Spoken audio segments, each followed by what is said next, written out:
What's going on, everyone? Welcome back to the Unqualified Film Bros podcast. Just three of us here tonight. We're talking about Arthur the King, as promised by Ben at the end of last week's episode. Dog Yep. movies are always such a goddamn risk, you guys. Like, we were just talking about this before we started the episode, but I want to start with it. The last like 20 minutes, half hour of this movie is maybe the biggest emotional roller coaster we've had for a movie on this podcast. For a new I was release. not concerned. I wasn't that concerned either, The but it dog also was like they animated. just kept doing it, and I was like, okay, oh my It was God. again and again and again, and you get your hope up, and then your heart There's like sinks, and then, four different times it's like, oh my God, this dog is gonna drop dead at any second. Oh my God, he's dead. No, he's not. Oh wait, it's 18 months later and he's totally fine. yo, Well, I knew when of the story beforehand, so I was like, oh yeah, the dog's animated. He's a trooper. I deliberately avoided looking up the story of the dog before I saw the movie. I wanted to go in and have as natural a reaction as possible. And when that dog breaks the crest of the hill 18 months later, I damn near wept. It was so emotional. Look, I know this isn't a fair comparison at all, but the other dog movie that we did on the pod was also just the three of us, and it was god awful. Oh, strays. That was terrible. It was Strays. And so I've blocked that goodness, out of my memory. thank goodness we can follow it up with something that actually made me feel kind of happy. Yeah, it's a feel good like Yeah. biopic, and it's got dog. Yeah. So, yeah. I mean, my thoughts are pretty simple. It's not a good movie. It's a mediocre movie Yeah. that is just really held up by the fact that it's a true story and the dog is a trooper. Yeah. Like it's a crazy true story, and the dog actor is amazing. Hmm. Like I don't think I've ever seen a dog outact people, but that continuously happens throughout this movie. Mark Wahlberg is being outacted by a dog. I was telling Max this before you hopped on the Zoom call, Ben. I don't dispute I, that, Ben. I don't think I've It's, ever seen an animal performer this talented. I mean, Yeah. no, it's really good, the Really the good. really looks good. the looks that he gives up at Wahlberg when he's sick at the end of the movie, Oh the my God. limps early on in the movie, the look in his eyes when he is sinking beneath the surface of the water. Like, I Bro, still can't just get over it. when he's just like on his deathbed, like I think the dog is dying. Yeah, no, he's Like he he's looks an like he's amazing, dying. amazing actor. And Mark Wall, like even in the moments that are poignant, where like Mark Wahlberg is trying to be emotional, it's just so stereotypical Mark Wahlberg, and the dog is given like the performance of his life, just completely destroyed in the acting department. So I Yeah, honestly, that is probably like a lot of these movies. I'd be like, it's fun, watch it. But you should actually watch this movie strictly for the dog. Like Yeah. as we said, it's kind of rare you see an animal that can actually perform this well. Like they're literally doing things that humans can't. Yeah, it was a little freaky at point. this this dog. It's quite crazy. I I'm not trying to compare dogs to humans as Ben just did, but I'm going to. Um, when I was casting putt putt a year ago, right around this time, I watched a lot of self tapes. I watched a lot of reels, and this dog performer showed more acting range than a lot of the professional actors I looked at this time last year. Like, how, especially for like a scene partner as an actor like Wahlberg or Natalie Emanuel or um, Simu Liu, like acting opposite an animal has got like dealing with trainers and support staff and all that. It's got to be so difficult to have a dog as your scene partner, and yet the entire time this movie is, playing out on the screen, you're feeling like Yeah, okay, this is like acting opposite another actor,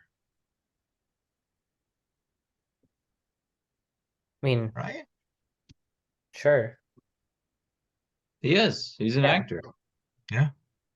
And did better than that. So Hey, I was ready to believe that Simu Liu is an Instagram model. He does seem like it, but that's also just because that's just the personality of Simu Liu. yeah, He all of is the kind of a candidates Ken. going off to their Ken roles. We're gonna get Kingsley Benadier doing something with Kenergy in the next couple of years. Followed Really, up. One Love wasn't enough. I Ken don't know if energy. that's Kenergy. But like Ryan It's Ryan not. Gosling has the Fall Guy where he's just playing action guy Ken, and then you've got Simu playing. Well, Simu just is playing himself, honestly. So Yeah. Like, he seems like a nice guy, but he's not a good actor. he's, he's great at, Shang-Chi and some stuff, but he doesn't have that much range. He just sort of plays himself, I think it's he's working. which Working. which is fine. There's Yeah. lots of yeah. people that, like, I'm a big Jason Statham fan. We Like, know Ben. I do think Jason You're Statham has kidding more me. range though. But I don't necessarily hate the play the same person formula. Mm-mm. No, I and if it mean, works, Bruce. Huh? What'd you say, Max? Max. I said Tom Cruise. Oh, Tom Cruise has a lot of range though. He's done so much Tom shit. Cruise. So I watched just a little tangent I here. I mean, in watched recent stuff. Collateral last night Ooh. for the first time, and like having watched. I've only seen Top Gun once, but I've seen Top Gun Maverick like 5 times. And then having watched all the Mission Impossible movies, like Maverick and Ethan Hunt are very much like sort of similar styles of characters. And then to watch his character of Vincent in Collateral, other than the fact that he's got, silver white hair, it's a complete departure from his usual roles. So Tom Cruise has range. Have you seen him in, like, have you seen Born on the Fourth of July? I have seen Tropic Thunder, yes. Okay, I give up. I have been. But yeah, Tom Cruise has a lot of range. Yeah. So speaking of actors with not a lot of range, let's get back to Mark Wahlberg here. Yeah, Mark Wahlberg he actually has had so many great performances in the past, but recently he's just been on a trend of like phoning it in. It works. It's not like he needs to elevate the material that much, but like some of the emotional scenes, it's so ridiculous. Like, you could act a little bit better. Like, I know he's got it in him. Yeah, he's been in some accomplished films. Like he definitely can. Yeah. He Yeah, was an Oscar absolutely. nominee or winner for The Departed. I think he No, won no, supporting actor that year. no, no, he didn't. All I see in his role Challenge. in Departed is him Challenging that, playing Ben. the same I don't role think he did. in He Father was Dad. nominated. See, I know for a fact he was nominated. I'm pretty sure he won. Really? I'm looking it up. feel like I he's should not have in got that it this. movie enough. I don't know my Academy Awards that well, so I mean, I guess he could have, but The doesn't seem like Departed. he would win. I'm gonna feel so bad if I got this wrong. He was nominated. He didn't win, but he was nominated. There Gah, you I go. was close. I think But he And still, also got nominated for The but Fighter still, point stands. Mark oh, yeah, Wahlberg is an yeah. Oscar nominee. 2 time. For Transformers: Age of Extinction Yes, for was the second one. Transformers. Yeah. What was the second? Oh yeah, never mind. I got it. But yeah, I mean, Um, it was fine, but like he didn't really have to do too much. no, the dog is just the star of the show, and it's a shame they introduce him kind of in the beginning, but it's not until like halfway through the movie that we actually get to see the dog. Yeah, you only get like 30-second clips of the dog running through the streets of the And Dominican he like Republic. gets You know, chased by those two bigger dogs. And then he Now, hops onto a truck, so we're meant to think like, oh, this is a really smart dog. oh, for sure. And like I was telling Max before you hopped on, this movie is very much Michael Light's movie for the first half, Mark Wahlberg's character. For the first half of the movie, it's very much his story, and then they meet the dog, and the dog joins the team, and it sort of shifts, especially like by the time they have to leave him behind with the kayaks, Mm-hmm. because you're getting into the third act. That's where it sort of becomes Arthur's movie, Yeah. which is it is a good shift for this movie to make at that time. Yeah, I mean, you give your best player the ball, you give your best performer the most screen time. And at the end, that's what Arthur did. He just carried the movie. Yeah. Yeah. I don't think I could have called Yeah. that going in. Having No, seen the I would that up. having I was seen like, the how does this book trailer, have 60 something percent on Rotten Tomatoes? And I was like, oh, now I get it. The dog is carrying the movie.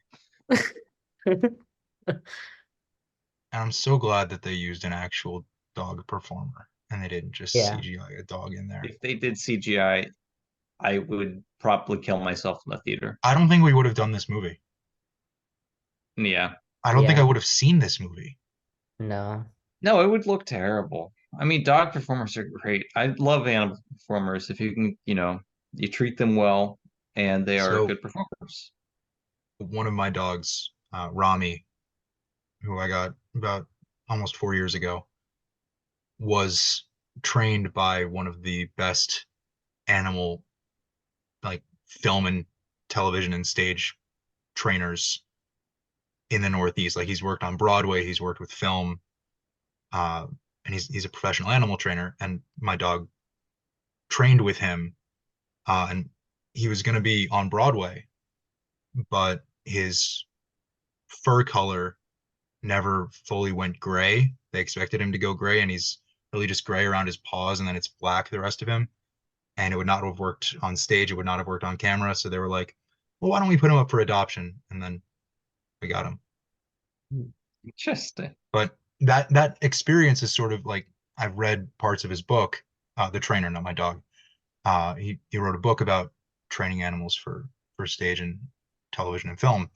And it's really interesting seeing like that side of the world because watching a film like this, we think about, oh, what was it like to work with the animal as a performer, but also what's it like taking a young animal, a young dog, and training them so that they get to the point of being able to work with actors. Mm-hmm.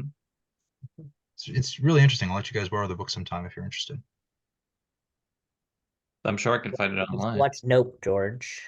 Yeah, we have watched Nope. You forget. Oh yeah.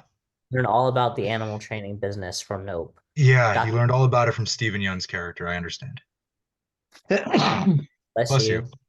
Salute. One more? No? There we go. Bless you. Thank you. You got a third? You good? No three. We move on? Not tonight. Yeah. All right. So I got a couple of questions for you guys about the actual story of this film, not so much the plot, but the adventure race. All right. These are a couple of fun questions for you. So, of the events that you see in this film, hiking, sprinting, kayaking, climbing, zip lining, what do you think you'd be best at, and what do you think would be the most fun? I mean, the most fun I think would be ziplining. Like, are we talking about what happens in the movie happens to us? Not that exact zip line, but Okay. Yeah, ziplining by is the way, great. that scene is compelling as hell. Yeah, it's a good Like, scene. Yeah, it is a like good scene. That they was they managed to, and of course, when they go up and you see the sign that says peligro, which means danger in Spanish, like something bad's gonna happen. welcome in Spanish. That was actually the best acting that Mark Wahlberg did in the movie. Yeah. Actually, You're that's not true. wrong. I'm not You're joking. not That's wrong. true. That's true. Yeah, So yeah, so I fun agree. is ziplining. Ziplining Yeah. would be probably the most fun for me too. Yeah. And then what was it? What was the other one? Like, What what would you would be be hard? best at? Or yeah, what's hardest? What would you be best at?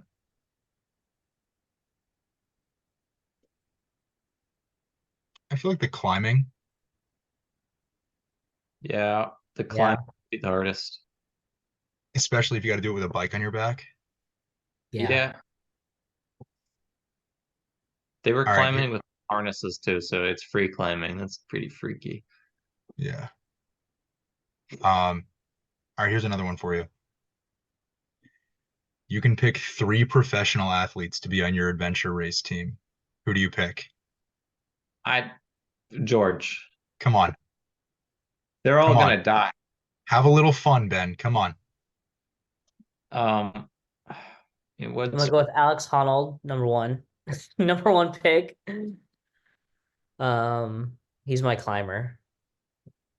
I got Wait, do they have to be athletes or can they just be celebrities? Because I'm going You're gonna take Les Wahlberg? Stroud from Survivor Man. He's my navigator. Sure. I don't know.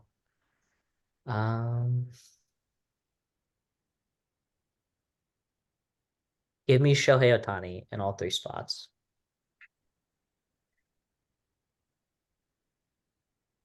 Then you can have Tyreek. It's okay.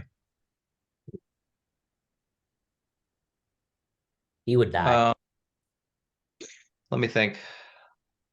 Given what you need for this, I think I got just the guy. All right, give me Danny DeVito as my navigator. Uh,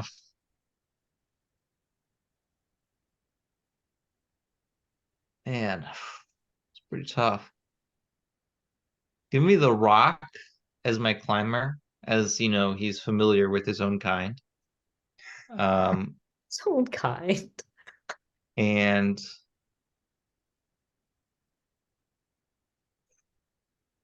I don't know, give me Usain Bolt. Why not? There you go. There you go.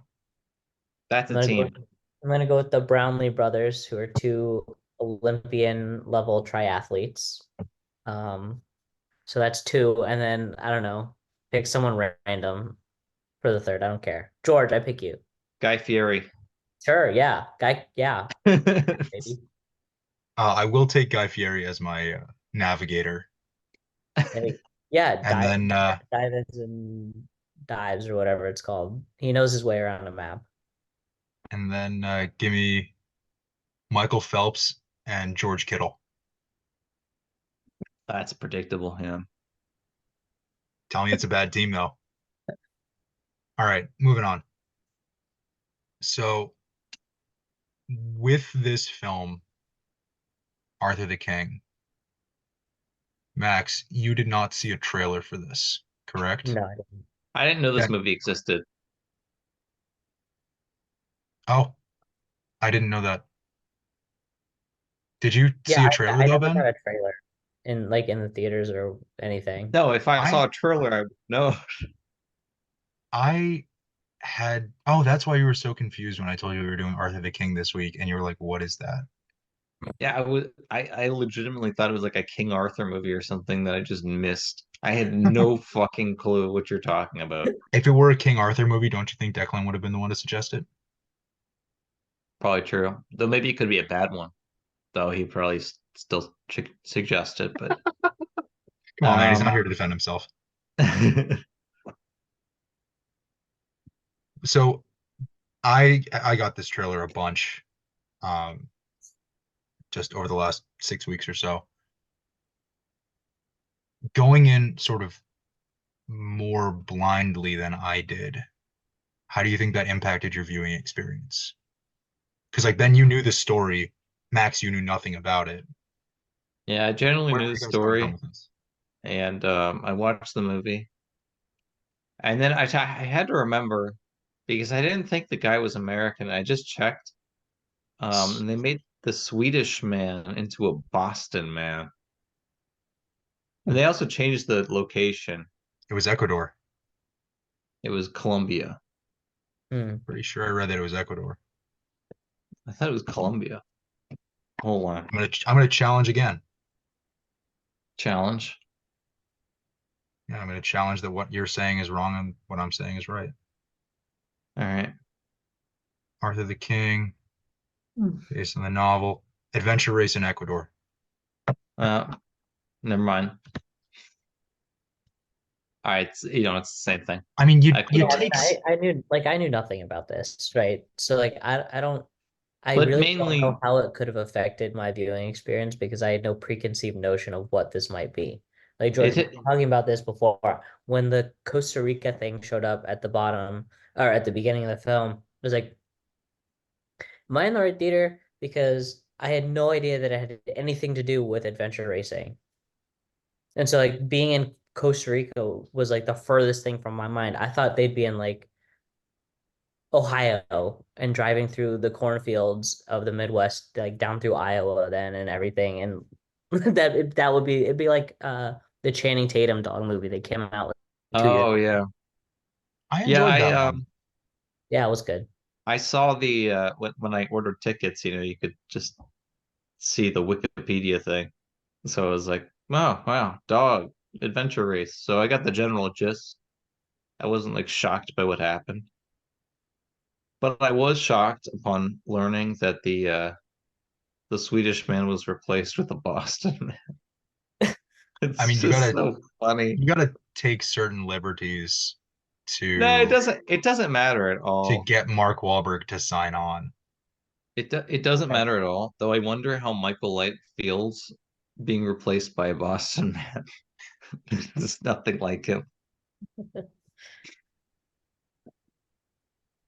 It's just always funny to see biopics like this. They don't really care for accuracy. It is fully on the emotional, like it feels good, that dog feels good. They don't care that the Swedish man is Boston or Bostonian.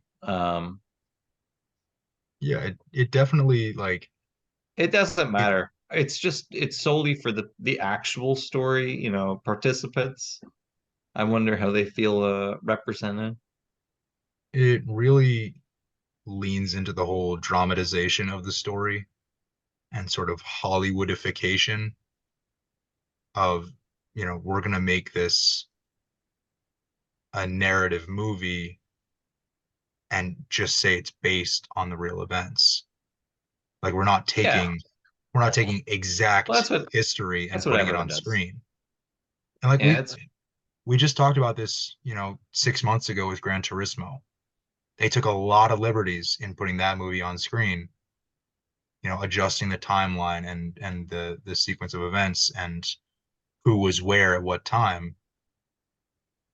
And it improved the quality of the movie in terms of narrative and drama at the expense of preserving true history. And sometimes you got to do that for a movie. It doesn't always work, but these are two examples where I think it works to the movie's benefit to sort of play up the Hollywood nature. Oh yeah, it's fine because the dog actually was legitimately, just based. So, um, it's fine. In this case, it's fine. Some It cases, like a doesn't lot of matter. Like cases, it's such a low stakes film to take yeah. liberties with. Like this could have been a fictional story and it would I have like I always Yeah, bring up the case of Imitation Game, which is that it's a movie that a lot of people herald as a good movie. And like objectively, I guess it is, but in many ways it's not, just because it's very inaccurate. It completely disregards the other scientists. It completely disregards the actual person of Alan Turing. At least this movie's about a dog. It's like the dog was obviously very smart. The dog actor's acting his ass off, so it does justice to the main character here. Um, but yeah, I get that you have to take a lot of liberties. And in some cases like this, it's completely fine. I'm sure even Michael Light might have even been like, "Oh wow, Mark Wahlberg, yeah, cast him. He should play me." I mean, yeah, you would want to be played by Mark Wahlberg. I would want to be played by Mark Wahlberg, even if he looks I could nothing see like me that. and he's got a Boston accent. I could But see Mark Wahlberg playing Ben in a movie based on the pod. yeah, God. despite the fact that I'm like 30 years younger than him, but So what? Yeah, I just don't like it mainly because if you're doing a biopic, you're already given a great story. If it's not a great story that you want to present, don't present it, you know? Yeah. Make your own thing. And So some cases it's a fine lot of to do, biopics that do that. yeah, it's fine to do like little things here and there, as long as it's like okay and it represents the character. In this case, honestly, the dog is the character. Michael Light's great, but the character is the dog. That's what makes the story. Otherwise, we would have had a story about a million other adventure race people. Adventure racing is a solid narrative to follow though, in terms of like sports dramas. No, it is, You but it has to have a nice, like, emotional, like, you gotta have the pull, and that's what the dog is. yeah. And everybody loves dogs. I talked about this with John Wick, which is you have an immediate audience if you take a dog and put it in a movie. People love dogs My and opinion of animals in this general. movie, my opinion of this movie was entirely going, and I say this about basically every dog movie that I see, like Channing Tatum's Dog or Marley and Me. Was it just called Dog? Dog, yeah. That's the worst title ever. What? Yes, but it was a good movie. It's a good movie. I liked it. Yeah, My but opinion of I not like dog-led even that. movies, after seeing Marley and Me as a child, not a child, but like a teen, a young teen, like 13, That's 14 years old. that's heartbreaking. It's like watching the Dead Poet Society. Exactly. Like my opinion of every dog movie I see entirely hinges on whether or not the dog survives. You've been scarred, like many. Yeah, Marley and Me, I have as a zero point 0.5 out of 5 on Letterboxd. It's It's a better PG than that. movie, but it's horrifying. You Yep, don't that's understand the psychological terror it's reaped on people. mm-hmm. Please, rated Uh X. Channing Tatum's Dog, 4 out of 5. This movie, I forget what I gave it. Very, very good movie. Or not very, very good movie, but I have a very positive opinion of it because the dog survives. Not the best movie. The performances by the human actors are not Oh, good. not A good. lot of the dialogue is super The cliche writing and is hokey. so weak. Especially I don't know like what they did, but like the Simu Liu's lines were so bad a lot of times, especially in his the dialogue beginning. was better than everyone else's. Really? Wahlberg's was shit. Natalie Emmanuel, every single Hers might line have she been the worst. said, They, I they think were I all think her bad. the writing for her might have been the They were worst. all really, like well, when they're she was standing like in the barely huddle, in it. when they're standing in the huddle right before they start the race, and she's Oh like, yeah. "My dad's dying of cancer." It was the most like Like, Denmark delivery ever. first of all, totally out of left field because we just met that character. You know what I thought of? It was like I think you should leave sketch. It's like everybody stays with I can just picture Tim Robinson standing in that huddle. my dad is dying of cancer. Oh my God, now I want to write that and I want to see it. Okay, my dad is dying of cancer. All right, we're about to run this race for the next 5 days, but I don't think we focused enough on the fact That my dad is dying of cancer. Ben, did we just write that sketch? I think we did. Kind of improv. Call Tim Robinson, season 4. But it really was ridiculous. And yeah, the Reddit kind of like followed that trend where people just start saying things and people just start reacting for no reason. And yet none of the like narrative drama feels forced. Like even at some of the more contentious moments, like when Wahlberg is trying to get Simu to take the IV in the 4-hour penalty, like that's supposed to be a contentious, sort of heated moment. The dialogue doesn't feel too like it's bad dialogue. Like, I'm not giving you a voice in this one. Like, it's it's crap dialogue. But like the moment doesn't necessarily, there's no moment in this film that demands great dialogue. Again, the dog carries the film. You can see because like All right, you know this what? is supposed to be That's the an bottom line. The emotional dog crush. carries the film. It's an emotional crutch for Simu Liu, right? You know, he's dying like, oh God, no, don't give me the IV. And then Mark Wahlberg keeps yelling at him, you know, take the IV, 4 hours, it's fine, you're my brother. And the dog's just sitting there, and the entire time you're like, is the dog okay? It's you know, it's wounded. I Is was someone gonna thinking get that, him a yeah. vet? And that's the whole that's the power, you know. He's the charisma of the film. He just everybody focuses on him, even the team members, the movie. It's his film. It's named after him. I just want to point out to everyone watching that when the three of us were getting ready for tonight's Zoom call, I sent the Zoom information to Max and Ben here, and Ben said that he would be on in a minute because, and I want to get the exact quote right here. Ben, what did you say to us? I think I You said said, vigorously petting Maggie. yeah, and you know what? That was worth every bit of the 5 minutes.